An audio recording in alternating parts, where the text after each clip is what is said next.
ಈಗ ವೆಸ್ಟ್ ಬೆಂಗಾಲಲ್ಲಿ ಒಂದು high court judgment ಇದೆ, ಧರ್ಮಾಧಾರಿತವಾಗಿ ರಿಲಿಜನ್ ಬೇಸ್ಡ್ ಯಾವುದೇ ರೀತಿಯಾದಂಥ ಮೀಸಲಾತಿಗಳನ್ನ ಕೊಡಕೂಡ್ದು ಅಂತಕ್ಕಂಥದ್ದು ವೆಸ್ಟ್ ಬೆಂಗಾಲ್ನಲ್ಲಿ ಒಂದು ಜಡ್ಜ್ಮೆಂಟ್ ಇದೆ ಹೈಕೋರ್ಟಲ್ಲಿ, ತೆಲಂಗಾಣದಲ್ಲಿದೆ. ಹಾಗಾಗಿ ನಾವು ಹೇಳ್ತಾ ಇರ್ತಕ್ಕಂಥದ್ದು ಇಷ್ಟೇ, ನಾವು ಬೇರೆ ರೀತಿ ವಿರೋಧಿಸ್ತಾ ಇಲ್ಲ. ಈಗ ಹಲವಾರು ಸಮುದಾಯಗಳು ಹಿಂದುಳಿದಿರ್ತಕ್ಕಂಥವು ಆರ್ಥಿಕವಾಗಿ, ಶೈಕ್ಷಣಿಕವಾಗಿ, ಸಾಮಾಜಿಕವಾಗಿ ಎಲ್ಲ ರೀತಿ ಹಿಂದುಳಿದಿರ್ತಕ್ಕಂಥ ಸಮುದಾಯಗಳಿದೆ. ಯಾಕೆ ನೀವು ವಿಶೇಷವಾಗಿ ಬರೀ ಮುಸಲ್ಮಾನರಿಗೆ ಅಂತಕ್ಕಂಥದ್ದನ್ನೇ ಕೊಟ್ಟಿದ್ದೀರಿ? ಈಗ ಮೈನಾರಿಟೀಸ್ ಅಂದ ತಕ್ಷಣ ನೀವು ಕ್ಲೇಮ್ ಮಾಡ್ತೀರಿ, ಯಾಕೆ ಜೈನರಿಲ್ವಾ, ಬೌದ್ಧರಿಲ್ವಾ, ಕ್ರಿಶ್ಚಿಯನ್ರಿಲ್ವಾ ಅಂತ. ಯಾಕೆ ಅವ್ರಿಗೆ ಸ್ಪೆಷಲೈಸ್ಡ್ ಆಗಿ ಅವ್ರಿಗೆ ಕಾರ್ಯಕ್ರಮಗಳು ಕೊಟ್ಟಿಲ್ಲ? ಮತ್ತೆ ಯಾಕೆ ಅವ್ರಿಗೆ ಯಾಕೆ ಕೊಟ್ಟಿಲ್ಲ? ಮತ್ತೆ ಈ ಓಲೈಕೆ ರಾಜಕಾರಣ ಬಿಟ್ಟು ಕಾಂಗ್ರೆಸ್ಸು ಯಾರು ನಿಜಕ್ಕೂ ಹಿಂದುಳಿದಿರ್ತಕ್ಕಂಥ ಸಮುದಾಯಗಳಿದೆ ಅವ್ರ ಪರವಾಗಿ ನಿಲ್ತಕ್ಕಂಥ ಕೆಲಸ ಮಾಡಬೇಕು ಅಷ್ಟೇನಾ?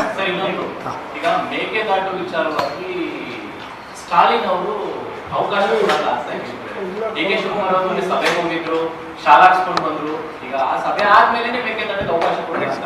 ಕುಮಾರಸ್ವಾಮಿ ಮತ್ತೆ ದೇವೇಗೌಡರು ಕೂಡ ಪ್ರಶ್ನೆ ಮಾಡಿದ್ರು ಡಿ ಕೆ ಶಿವಕುಮಾರ್ ಮೊದಲ ಅನುಮತಿ ಕೊಡಿಸ್ತೀನಿ ಅಂತ. ಈಗ ಆಪ್ತ ಮಿತ್ರರೇ ಕೊಡ್ತಾ ಇಲ್ಲ.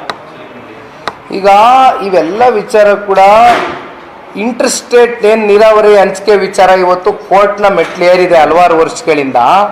ಇವೆಲ್ಲವೂ ಸುಗಮವಾಗಿ ಬಗೆಹರಿಬೇಕು ಅಂತಕ್ಕಂಥ ಮನಸ್ಸು INDI ಏನದು ಮಿತ್ರಕೂಟ ಮಾಡ್ಕೊಂಡಿದಾರಲ್ಲ, ಕಾಂಗ್ರೆಸ್ಸು ಭಾಗವಾಗಿದಾರಲ್ಲ ಇವತ್ತು ಸ್ಟಾಲಿನ್ ಜೊತೆ, DMK ಜೊತೆ, ಅವರು ಕೂಡ ಮನಸ್ಸು ಮಾಡಿ ಕೂತ್ಕೊಂಡು ಅವ್ರ ಜೊತೆ ಚರ್ಚೆ ಮಾಡಿ ಸೌಹಾರ್ದಿತವಾಗಿ ಇವೆಲ್ಲವನ್ನ ಬಗೆಹರಿಸ್ತಕ್ಕಂಥ ಕೆಲಸ ಮಾಡಬೇಕು. ಇಲ್ಲಿ ನಾವು ಯಾವುದೇ ಪಕ್ಷ ಅಂತಕ್ಕಂಥ ತಾರತಮ್ಯ ಮಾಡ್ತಕ್ಕಂಥ ನಾವು ಸಿದ್ಧ ಇಲ್ಲ.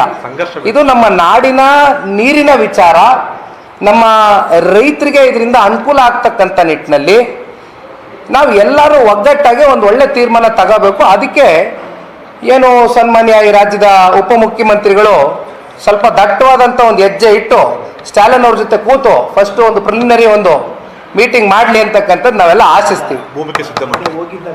ವೇದಿಕೆ ಸಿದ್ಧ ಮಾಡಲಿ. ಮೊನ್ನೆ ಶಾಲಾಕ್ಸ್ಕೊಂಡು ಬಂದಿದ್ದಾರೆ ಫಾರ್ಮಲ್ ಮೀಟಿಂಗ್. ಕುಮಾರಸ್ವಾಮಿ ಅವರು ಇತ್ತೀಚೆಗೆ ಪ್ರಸ್ತಾಪ ಮಾಡಿದ್ರೆ ರಾಜ್ಯ ಸರ್ಕಾರ ಸೌಹಾರ್ದವಾಗಿ ನಡ್ಕೊಳ್ತಾ ಇಲ್ಲ ಅಂತ ಹೇಳಿ ಆತರ ನಡ್ಕೊಂಡ್ರೆ ಈ ತರದ ಸಮಸ್ಯೆಗಳು ಎಲ್ಲ ಜಲ ಸಂಬಂಧಪಟ್ಟಂತೆ ಸರ್ಕಾರ